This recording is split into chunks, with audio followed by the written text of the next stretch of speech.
Good morning and welcome to the fourth legislative session update. My name is Steve Delvecchio and I'm the Government Affairs and Economic Development Director for the Waterbury Regional Chamber. This week's update will be focused on CBIA's 2024 Connecticut Business Day.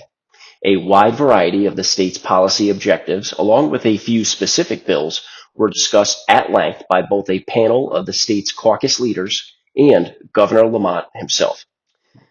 Before this, I would like to take a moment to remember Senator Joe Liberman, who unfortunately passed away last Wednesday, March 27th. Senator Liberman led our state with a sense of integrity and passion that very few political leaders possess at the federal level. Our thoughts and prayers go out to the senator's family and friends. CBIA's 2024 Connecticut Business Day took place on Tuesday, March 26th at the Bushnell Performing Arts Center in Hartford. Hundreds of the state's business leaders, such as Waterbury's own Fosh's Chocolate, Middlefield's Lyman Orchards, AT&T, and many others, were accompanied by Connecticut's top legislative leaders, including all four caucus leaders, Governor Lamont, and Senator Dick Blumenthal. One of the main issues which continued to be mentioned by the entire panel was the importance of Connecticut's small business community. Newly appointed Senate Minority Leader Stephen Harding began his statement with a quote I'm sure our members will appreciate. The small business community is really the engine that drives our economy here in the state of Connecticut, and I think all of us have to be cognizant of that when we pass policy. Senator Harding went on to discuss the importance of the possible revival of House Bill 5247, an act concerning employee health benefit consortiums, which, as mentioned in the last video, was killed in committee along with every other bill in that committee this session.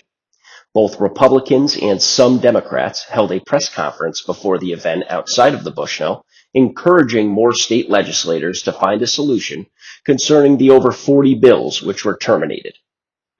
House Minority Leader Vincent Candelora went on to discuss the importance and success of the fiscal guardrails set in place in years past when the true bipartisan budget was passed as a result of the tied Senate in 2018. Leader Candelora went on to explain the importance of finding a solution to the uptick in juvenile crime and overall morality problem, which small business owners and the community as a whole are currently facing.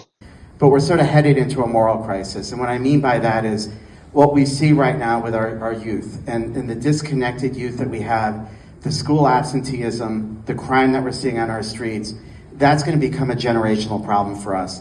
As a small business owner, I don't have an HR department, but I would tell you I think I need one based on what I've been seeing over the last few years coming out of COVID and the issues that you're dealing with employees.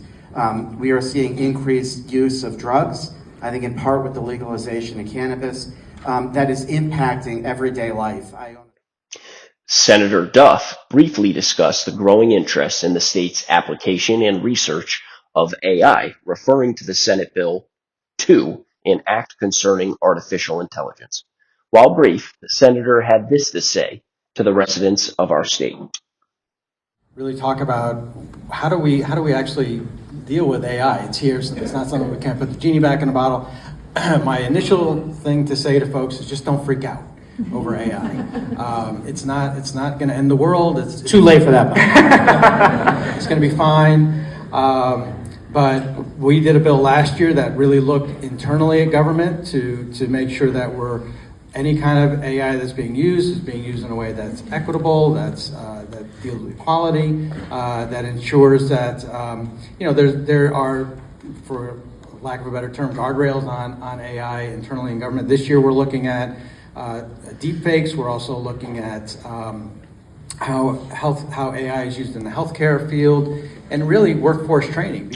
For those employers who share the same interests that the Chamber has when discussing the usage and application of AI within the business community, be sure to join our team next week on April 11th from 12 to 2 p.m. at ARIA in Prospect for the Waterbury Regional Chamber's 134th Annual Meeting and Anniversary Awards Luncheon.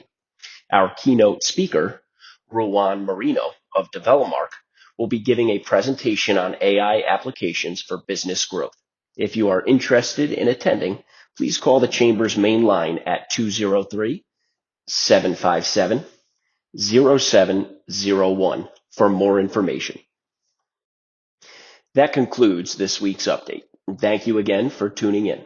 If you have any questions, concerns, or would like more information on other bills, you can reach me by email at sdelvecchio@waterburychamber.com. Have a great week, Greater Waterbury, and remember to always support your local chamber.